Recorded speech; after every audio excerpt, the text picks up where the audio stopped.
ভগবান আমার কি হয়েছে ভগবান ভাইটির কি আছে ধরে পড়া এতদিন বই হাতি মুখ পড়া নাই ওরে ঘরে দুঃখ ধরে বিকজ কিমান আৰু ৰাতি মই সত্যতাই কথা কওঁ ঔষধৰ কথা কাক কম কোনে শুনিব মোৰ এই যন্ত্ৰণা মই জীৱনৰ কথা মাউচৰা সৰুতেই ঠগাই থাকিল মা থকা হলেও হয়তো আজি মোৰ ইমান কষ্ট নহলহেঁতেতো ইমান কষ্ট নহল ভগৱান মোক মুক্তি লাগে অ ভগৱান চিধা মুক্তি দিয়া মোক চিধা মুক্তি লাগে চিধা মুক্তি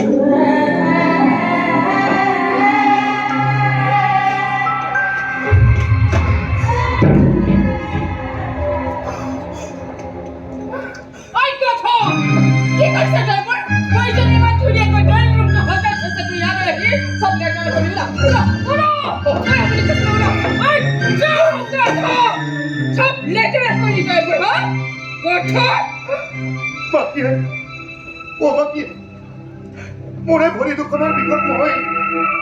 মই বৰ বেছি সময় থিয় হৈ থাকিব নোৱাৰা হৈছো থাকিব নালাগে নিজৰ ৰুমত গৈ শুই থাক গৈ আজি ঘৰখনলৈ নতুন আলহী এটা অহাৰ কথা আছে চব লেতেৰা কৰিলে কথাটো যাও বৰি অ বৰি বৰি শুনাচোন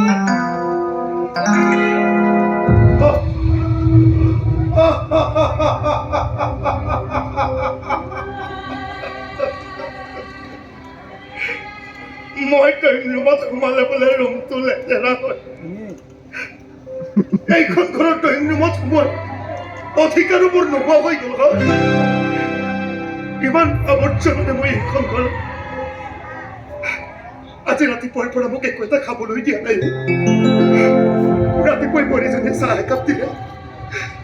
তাৰ পাছত কিবা খাবিনে বুলিও মোক কোনেও সোধা নাই কোনেও সোধা আৰে ভাইটি বিয়াৰ পাছত একো সলনি হোৱা যেন লাগিছে পিতাইকো ৰাতিপুৱাৰ পৰা দেখাই দে পিতাই পিতাই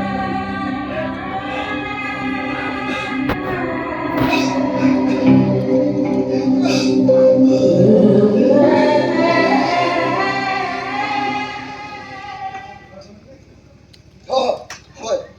ঠিকেই নাই আজি গৈ আছো হয় নিশ্চয় লগ পাম অ'কে অ'কে থেংক ইউ কোৱা ডিউটি পৰা আজি সোনকালে আহিবা তুমিতো আজি ডিউটিলৈ নগ'লেও হয় ন আৰে এসপ্তাহৰ ছুটি লৈছো আৰু পুলিচৰ চাকৰিত ইমানকৈ ছুটি নিদিয়ে নহয় মোৰ দোকানী হ'ব মই কথাটোৱে কৈছোঁ আচ্ছা শুনাচোন পাপৰ গুদামৰ মানুহকেইজনক এৰি নিদিয়া কিয় এছপি ছাৰে এৰেষ্ট কৰিছে তাত মোৰ কোনো হাত নাই আৰু পাপৰি সেইবোৰ কথা তুমি সোমাইছা কিয় হ'লেও পাপাৰ গুদামৰ মানুহ দিয়াচোন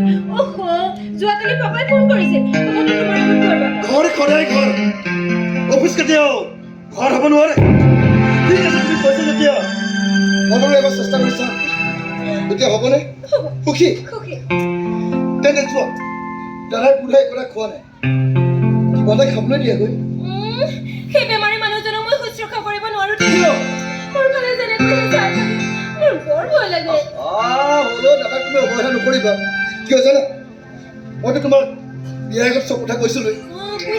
নহয় দুইজন দাদাৰ বাবে মই আজি মানুহ হিচাপে থিয় দিব পাৰিছোঁ উচ্চ শিক্ষাৰে শিক্ষিত হৈছোঁ সেইজন দাদাক সদায় ইয়াত ৰাখিছোঁ হ'ব ইমান চেণ্টি ফালিব নালাগে মই কথাটোহে কৈছোঁ তুমি এতিয়া যোৱা তোমাৰ ডিউটিলৈ ঠিক আছে আহিছোঁ দিয়া বাই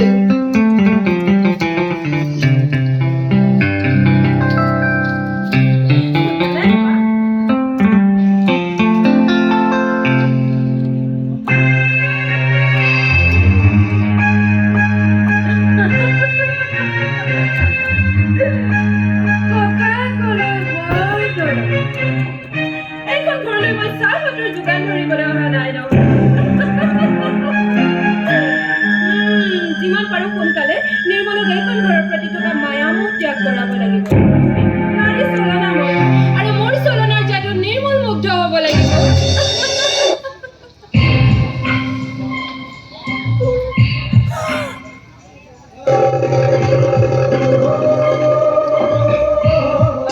অনিচ্ছাযুক্ত আহিব লগা হ'ল। বছৰ নিৰ্দেশ বছে পঠাইছে আহিবতো লাগিব।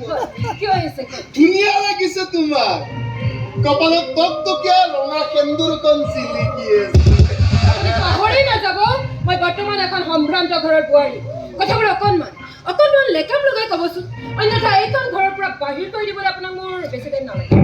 লাখ টকীয়া জোতা হ'লে তাৰ স্থান কিন্তু মূৰত নহয় ভৰিত।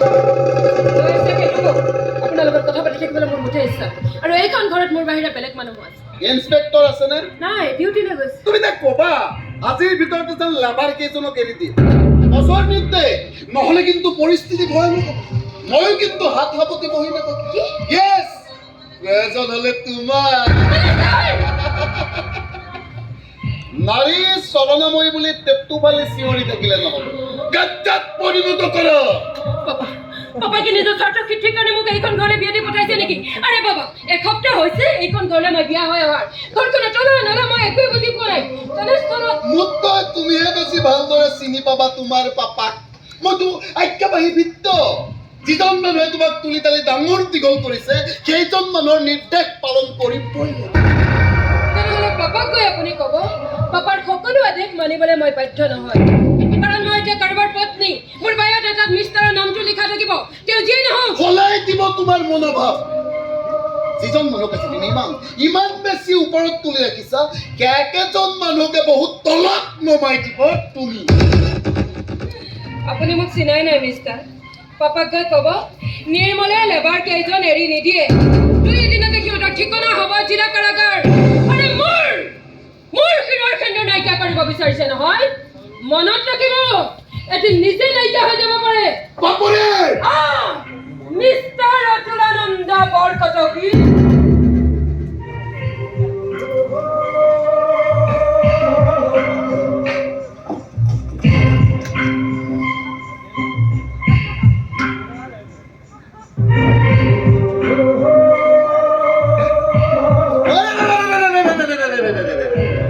মুখ নাইকিয়া কৰি মুখ